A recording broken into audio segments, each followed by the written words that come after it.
Hello my dear student, কেমন আছো সবাই? আশা করি তোমরা সবাই ভালো আছো। তো চলো আজকে আমরা একটি গল্প শুনি। তো আজকের গল্পটির নাম হলো the portrait of the lady.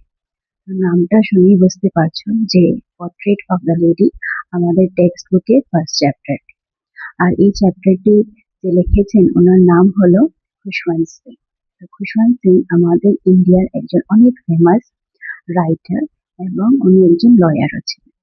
আর এই যে story the portrait of the lady, এখানে উনি ওনার গ্র্যান্ডমাদারের বিষয়ে বলছেন। তো এই যে লেডি মানে ওনার গ্র্যান্ডমাদার। তো চলো আমরা গল্পটি শুনি। তো অথর বলছেন যে ওনার ঘরে একটি ড্রয়িং রুমে একটি পেন্টিং লাগানো ছিল। ওই পেন্টিংটা ছিল ওনার দাদুর। ওনার দাদু, ওরা পাঞ্জাবি ফ্যামিলিতে বিলং করেন। তো ওনার দাদু যে ছিলেন একটি পাগড়ি পরে ছিলেন ওই ফটো পিকচারের মধ্যে। আর ওনার যে দাড়িগুলো অনেক বড় ছিল আর হোয়াইট কালারের হয়ে গেছিল। হ্যাঁ, তো ওনাকে দেখে লাগতো যে ওনার শুধু অনেকগুলো গ্র্যান্ডসনই হতে পারে। কেন? ওনাকে উনি এত বয়স্ক লাগছিলেন ওই ফটোটি দেখে। তারপর অর্থাৎ ওনার গ্র্যান্ডমাদারের বিষয়ে বলেন। ওনার গ্র্যান্ডমাদারও অনেক বয়স্ক। ওনারও পুরো চুল সবগুলো পেকে গেছে। হ্যাঁ, ওনার ফেসটা পুরো রিঙ্কেল হয়ে গেছে। হ্যাঁ, আর উনি একটু স্টুপ করে হাঁটতেন, মানে একটু ব্যান্ড হয়ে গেছেন। হ্যাঁ, বয়স হলে যেরকম মানুষ ব্যান্ড হয়ে যায়, ওনার গ্র্যান্ডমাদারও ওইরকম অল্প ব্যান্ড হয়ে গেছিলেন। তো উনি ফার্স্ট প্যারার মধ্যে আমাদের ওনার গ্র্যান্ডমাদারের পুরো অ্যাপিয়ারেন্স এর বিষয়ে বলেছেন। So how she used to look. So she was very old. She had wrinkles on her face and she used to stoop. আর উনি সবসময় জপ করতেন। ওনার কাছে একটা জপ মালা থাকতো, যে রোজারি বিটস, ওটার মধ্যে উনি মালাগুলো কাউন্ট করতেন। তো আর উনি পুরো ঘরটার মধ্যে যখনই হাঁটতেন তো ওনার হাতের মধ্যে ওই মালাটা থাকতো। আর ওই মালাটা জপ করে করে উনি হাঁটতেন। এটা ওনার গ্র্যান্ডমাদারের ডেসক্রিপশন ছিল। তো এই ফার্স্ট প্যারা থেকে আমরা ওনার গ্র্যান্ডমাদারের বিষয়ে জানলাম যে she was very old, she had very wrinkles on her face and she used to walk slowly around the house, and she used to bend also. তো এখানে আমাদের গ্র্যান্ডমাদারের ডেসক্রিপশনটা আমরা অ্যাপিয়ারেন্সটা আমরা দেখলাম। এই যে ওনার যে ঠাম্মা, যে উনি অনেক বয়স্ক, ওনার এজ অনেক দেখে লাগতোই না যে মানে অনেকগুলো দিন মানে ইয়ং থাকতে পারে। তো ওনাকে দেখে লাগতো যে উনি সবসময় এরকম অনেক মজার থাকে। তো ওনাকে যদি কেউ বলতো যে না তোমার ঠাকুমা অনেক ছোট যখন ছিলেন অনেক সুন্দর ছিলেন, তখন অথার জন্য এটা বিশ্বাসই হতো না যে ওনার ঠাকুমাও একটু এত সুন্দর ইয়ং হতে পারেন। কেন উনি সবসময় ছোটবেলার থেকে ওনার গ্র্যান্ডমাদারকে দেখেছেন যে উনি অনেক বয়স্ক। ওনার সেম হোয়াইট হেয়ার্স গুলোই দেখেছেন। উনি তো আর ওই ছোটবেলার মানে ফটো দেখিনি, আর ছোটবেলার গ্র্যান্ডমাদার কিরকম লাগতো দেখতে এটাও দেখতে পাননি। তো তার জন্য ওনার কাছে ওনার গ্র্যান্ডমাদার শুধু একজন বয়স্ক মহিলাই হয়। কিন্তু আবার অথর এটাও বলছেন যে হ্যাঁ, ওনার grandmother she might not be pretty but she was beautiful. তো এটা কি বলেছেন যে ওনার গ্র্যান্ডমাদার যে ফেস লুকটা, অ্যাপিয়ারেন্সটা ওটা তো সুন্দর ছিল না। কেন? ওনার তো অনেক রিঙ্কেলস হয়ে গেছিল ফেসে। রিঙ্কেলস হয়ে গেলে দেখতে জানোই যেরকম, মানে তোমার নিজেকে ভাবো যখন বয়স হয়ে যাবে তখন কিরকম আমাদের স্কিন গুলো কি হয়ে যায়, লুজ হয়ে যায়। তো তখন আমাদের মুখের মধ্যে অনেক রিঙ্কেলস থাকে, যেটা দেখতে ভীষণ খারাপ লাগে। বাট উনি বলছেন যে না, আমার grandmother might not be pretty but she was very beautiful. So beautiful in the sense owner nature, owner behaviour অনেক ভালো ছিল। তো আমরা প্রিটি যেটা ওইটা আমরা এক্সটার্নাল বিউটি হিসাবে বলি, কিন্তু যে বিউটিফুলটা ওইটা ইনার বিউটি যে মানুষটা কিরকম, নেচারটা কিরকম, বিহেভিয়ারটা কিরকম। হ্যাঁ, তো ওইসব মিলিয়ে উনি বলছেন যে ওনার গ্র্যান্ডমাদার যে she was very beautiful lady.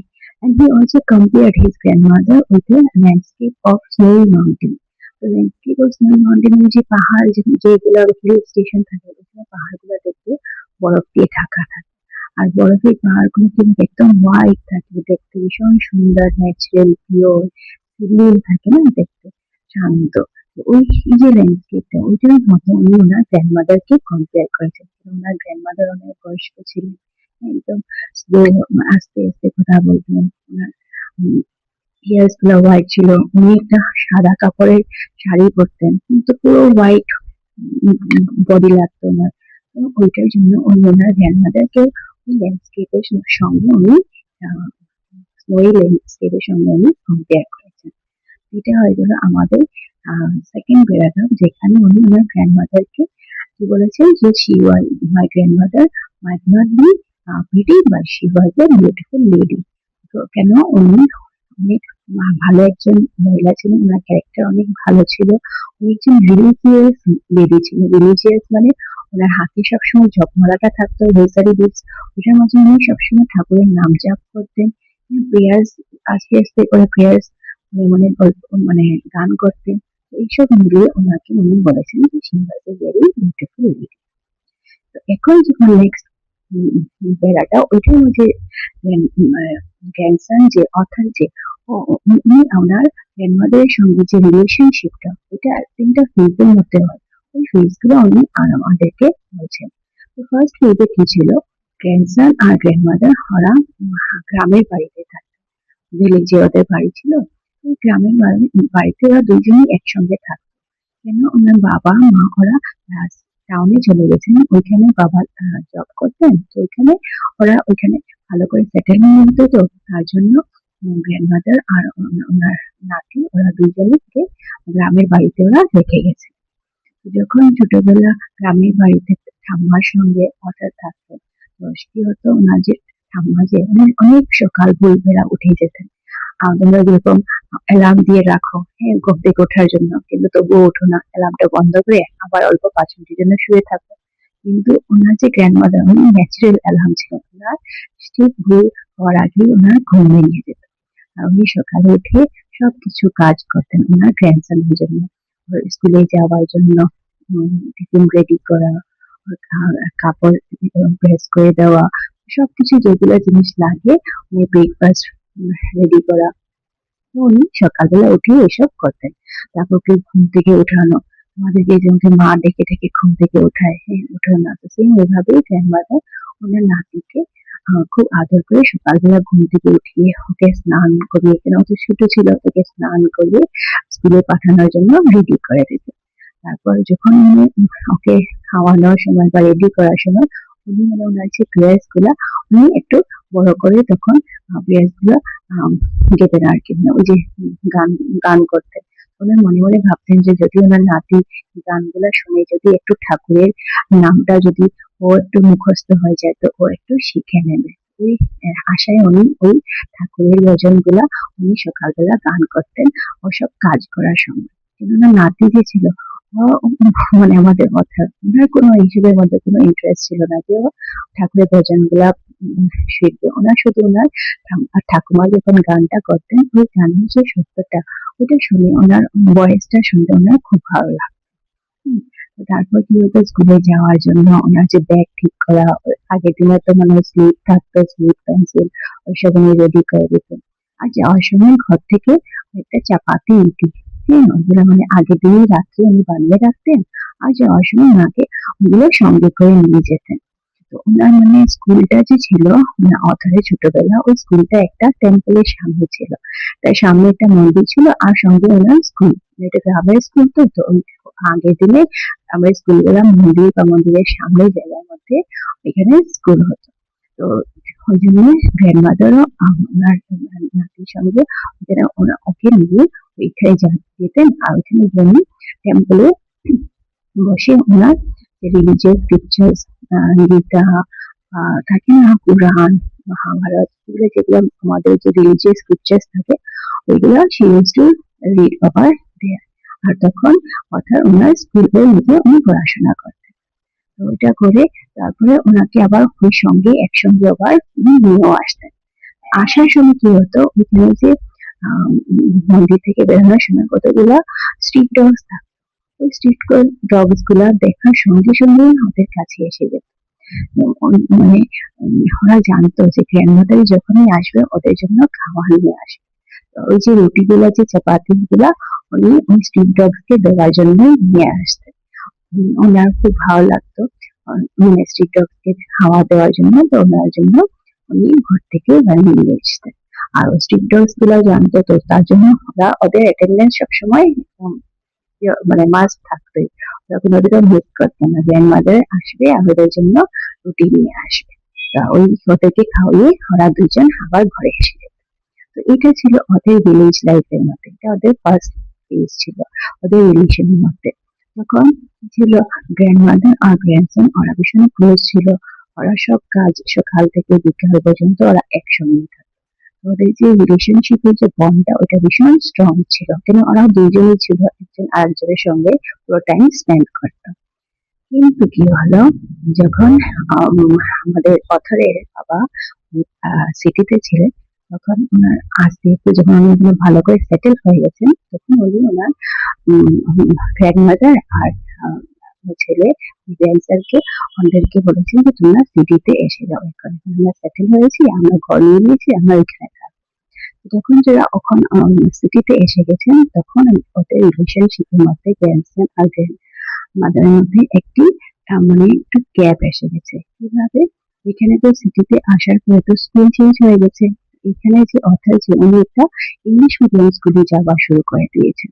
English medium স্কুলগুলোতে যাওয়ার জন্য কি থাকতো, ওইখানে বাস দিয়ে বাস আসতো, বাস এসে অনেকে নিয়ে যেত। ওই যে গ্র্যান্ডমাদার যে ওনাকে যে স্কুলে নিয়ে যেতেন, তারপর এখানে বসে বসে উনি ওর অপেক্ষা করে আবার ওনাকে আবার ঘরে নিয়ে আসতেন, এই জিনিসটা কিন্তু এখানে ওনার যাওয়াটা বন্ধ হয়ে গেল। কেন? এখন স্কুল বাস দিয়ে ওনার নাতি চলে যেত। তো ওনার সঙ্গে যে টাইম স্পেন্ড করাটা এটা কমে গেল। আর তারপরে যে সিটিতে যে স্কুল ছিল ইংলিশ মিডিয়াম স্কুল, ওইখানে পড়ানোটা আর গ্রামে যে পড়ানো যেগুলো হতো ওগুলোর মধ্যে অনেক ডিফারেন্স ছিল। এখানে সায়েন্স, ম্যাথস, হ্যাঁ ওইসব সাবজেক্ট পড়ানো হতো। আর এইসবের বিষয়ে আমাদের গ্র্যান্ডমাদের কোনো আইডিয়া ছিল না। উনি তো অনেক বয়স্ক, পুরানো দিনের মানুষ, তো ওনার এইসব পড়ানো মানে ওইসব পড়েনি। ওইসব যখন উনি আগে যেরকম ওকে পড়ানোর সময় উনি ওই যে ঠাকুরের গ্রন্থ ওইসব উনি ওনাকে পড়িয়ে বুঝাতেন, এইসবের বিষয়ে তো ওনার আইডিয়া ছিল না। এইসব নিয়ে উনি ওনাকে পড়াতেও পারতেন না।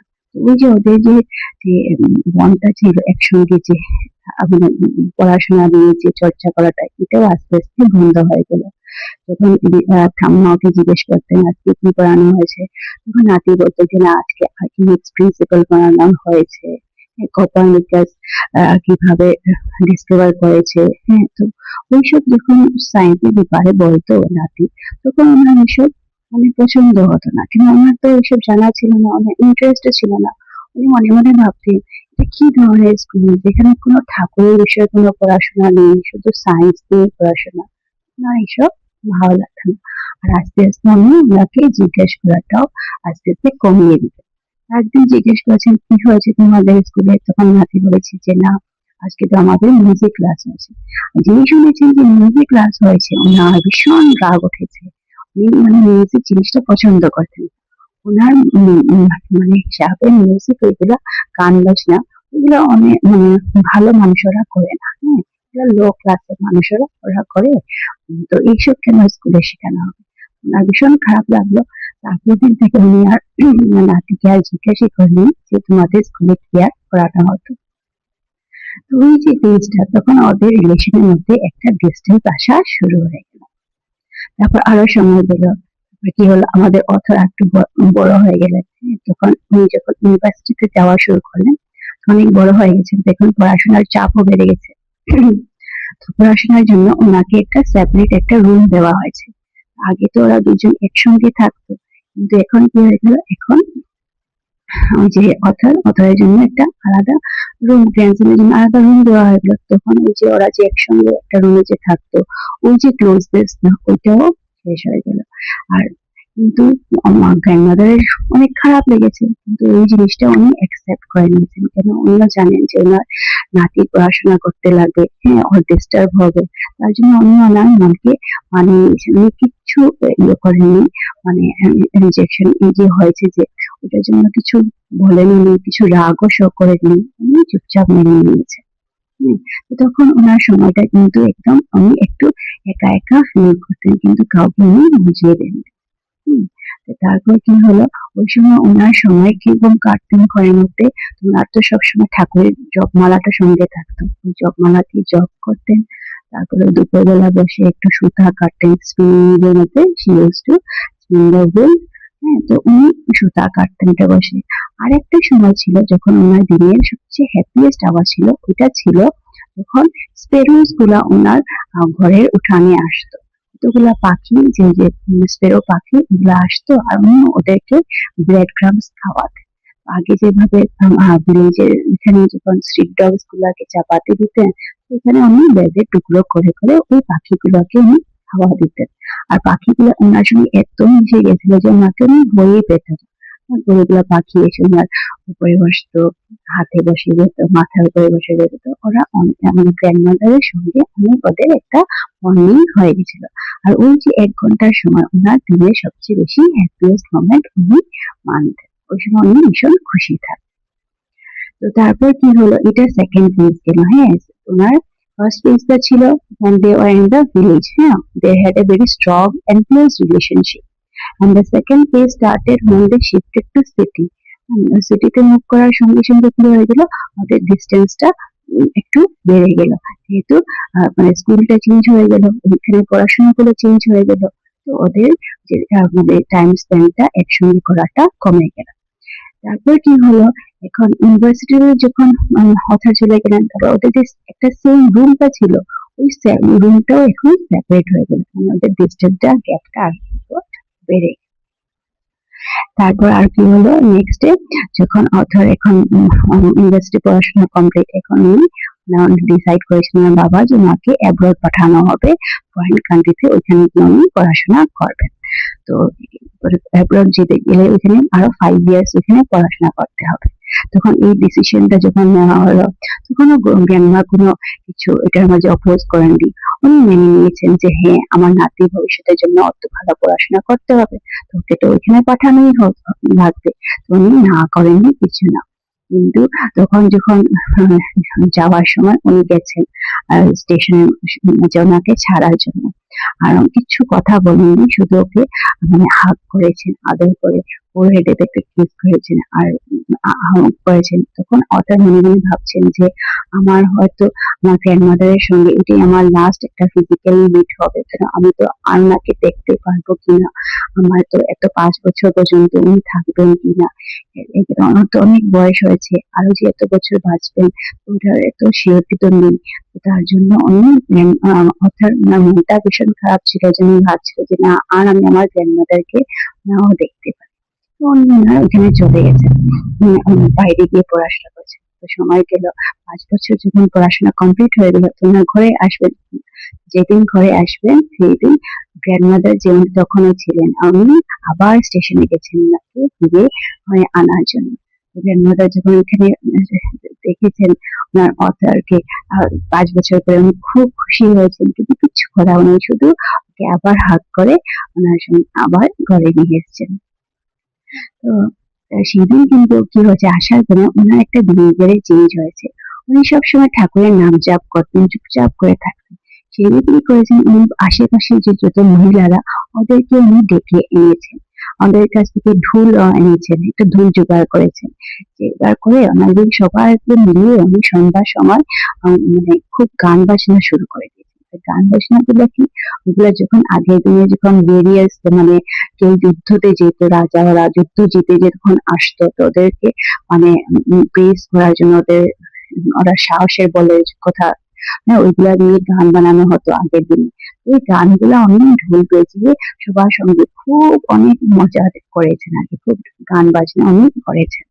সবাই না করেছে যে না, এরকম করবে না, তোমার শরীরে ধরে নেবে, হ্যাঁ, বয়স হয়েছে তোমার, কিন্তু উনি না, না, উনি সঙ্গে সবার সঙ্গে খুব খুশি হয়েছেন। কেন, ওনার নাতি যে ঘুরে ফিরে এসছে, হ্যাঁ, তো ওনার জন্য ওনার নাতি একটা বড় একটা যুদ্ধ থেকে ফিরে এসছে, জয়ী হয়ে এসছে, তো উনি ওই খুশিতে খুব গান বাজনা পাইছেন।